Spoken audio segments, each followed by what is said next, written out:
कोशिश ये है कि यहाँ से आपकी मुस्लिम अक़लियत की एक सियासी लीडरशिप बने। मैं आपको ये बात बताना जरूरी समझता हूँ कि उत्तर प्रदेश भारत का सबसे बड़ा स्टेट है, प्रदेश है। यहाँ पर हर बिरादरी की, यहाँ पर उनकी एक सियासी ताकत है, उनकी एक पहचान है। अगर उत्तर प्रदेश में अगर किसी की सियासी लीडरशिप नहीं है, किसी की सियासी आवाज नहीं है, किसी के आवाज की अहमियत नहीं है, किसी के आंसुओं की अहमियत नहीं है, अगर कोई यतीमी और लाचारी के माहौल और मायूस हो रहा है तो वो उत्तर प्रदेश का मुसलमान है। और मजलिस ये चाहती है कि आप जमहूरियत को मजबूत करें। भारत की जमहूरियत कैसे मजबूत होगी? भारत की जमहूरियत उस वक्त मजबूत होगी जब सबको उसमें हिस्सेदारी का उसमें हिस्सा मिलेगा। उत्तर प्रदेश में सबको अपना अपना हिस्सा मिल गया। अगर किसी के साथ इंसाफ नहीं हुआ, किसी को उनका हिस्सा नहीं मिला, तो मैं ये साफ तौर पर कह रहा हूं कि उत्तर प्रदेश के मुसलमान हैं जिनको अभी तक उनका हिस्सा नहीं मिला। और क्यों नहीं मिला? इसलिए नहीं मिला कि आपने पिछले 60 साल से सेकुलरिज्म के झूठे वादे पर आपने मुख्तलिफ पार्टियों को वोट दिया। कभी आपने कांग्रेस को वोट दिया, उनको नेता बनाया, विधायक बनाया, सांसद बनाया, मुख्यमंत्री बनाया, कभी आपने उनको प्रधानमंत्री बनाया, कभी आपने बीएसपी को वोट दिया, उनका मुख्यमंत्री बनाया, आपने समाजवादी पार्टी को वोट दिया, उनका मुख्यमंत्री बनाया। मगर आप अपने दिल पर हाथ रखकर सोचिए कि आपका पूरे उत्तर प्रदेश में आपका कौन है नेता, कौन है आपकी आवाज, कहाँ है आपकी सियासी ताकत? आज उत्तर प्रदेश में आपके वोट की अहमियत नहीं है, आपके आंसुओं की अहमियत नहीं है, आपके मसाइल की अहमियत नहीं है। मैं ये कहने पर मजबूर हूँ कि उत्तर प्रदेश में अगर सबसे कम पढ़े लिखे अगर कोई है तो मुसलमान है। आखिर क्यों कम पढ़े लिखे मुसलमान है? क्या इसका जिम्मेदार असदुद्दीन ओवैसी है? अगर उत्तर प्रदेश में सिर्फ 2% बच्चे ग्रेजुएट होते हैं तो क्या उसका जिम्मेदार असदुद्दीन ओवैसी है?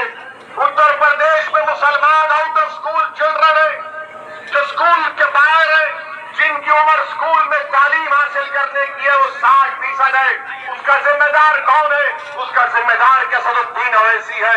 उत्तर प्रदेश की जेलों में सबसे ज्यादा अगर दलित भाइयों के साथ अगर कॉन्टेक्ट ट्रायल है तो मुसलमान है। इसका जिम्मेदार कौन है? इसका जिम्मेदार किसी हद तक हमको भी अपने गिरबान में झांक कर देख रहा है। मैं आपको पैगाम देने आया हूं मेरे अजीज दोस्तों और बुजुर्गों, यकीनन फिरका परस्ती को हराना है, फिरका परस्ती को हराना है। मगर फिरका परस्ती को हराने का मतलब ये नहीं है कि आप खुद हार जाएंगे। फिरका परस्ती को हराने का मतलब ये है कि आप जीतेंगे, तभी जाकर बीजेपी को शिकस्त होगी।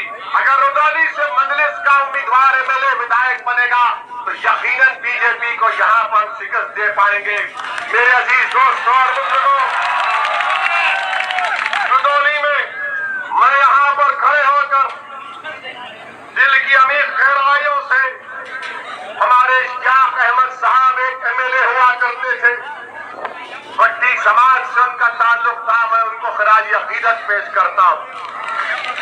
आप बताइए, कोई नाम नहीं लेता इश्तियाक साहब का, और फिर मजलिस पर इल्जाम लगाया जाता है कि मजलिस इत्तेहाद और मुस्लिमीन वोट काटने के लिए आती है। मेरे अजीज दोस्तों और बुजुर्गों, मजलिस किसी को काटने को नहीं आती, मजलिस जोड़ने को आती है। और मजलिस ये काम करके रहेगी इंशाअल्लाह ताला। मेरे अजीज दोस्तों और बुजुर्गों, अभी हमको यहाँ के जिम्मेदारों ने बताया कि जो ओवर ब्रिज है रुदौली का,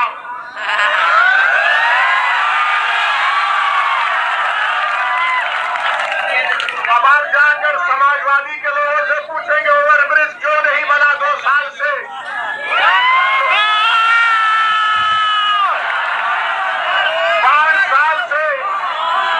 तो बोलेंगे ओवैसी यहां से गया था इसलिए नहीं बना।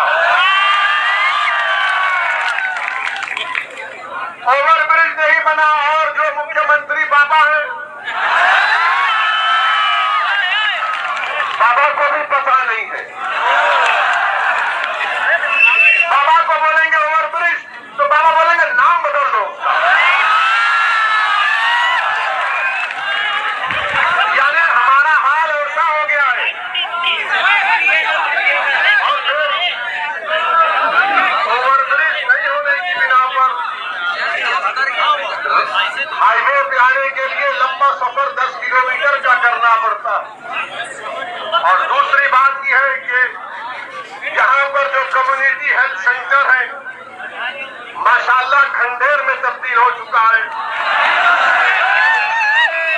मेरे अजीज दोस्तों और बुजुर्गों, पाइपलाइन के लिए रोड खोद दी गई है, मगर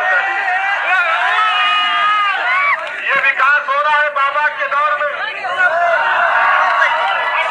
बाबा के पास एक ही फॉर्मूला है, जाके बाबा को बोलिए सर वो नाम बदल दो, काम हो जाएगा। फिरोजाबाद में 50 बच्चे डेंगू से मर गए, 50 बच्चे का नाम बदलने से बच्चे मरना